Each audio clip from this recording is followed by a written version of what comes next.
কোনো রকম প্ল্যান পরিকল্পনা ছাড়াই হুটহাট দুই বন্ধু মিলে চলে আসলাম সারিয়াকান্দির হাসনাপাড়া গুহের মাঝে।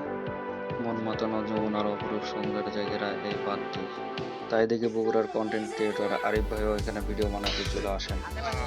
এখানে দেখি বড় ভাইরা খুব সুন্দর একটি গান গাইতেছেন।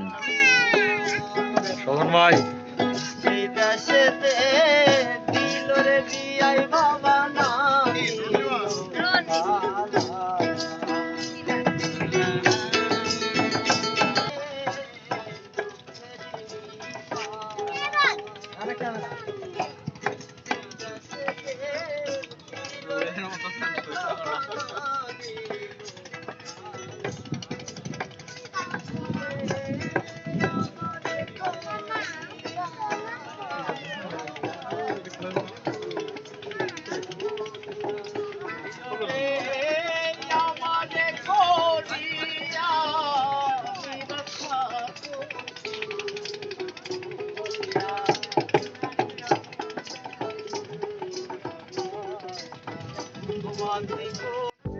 সময় পেলে সারিয়াকান্দির হাসনাপাড়া এই বাঁধ থেকে ঘুরে আসবেন, অনেক ভালো লাগার মতো একটা জায়গা।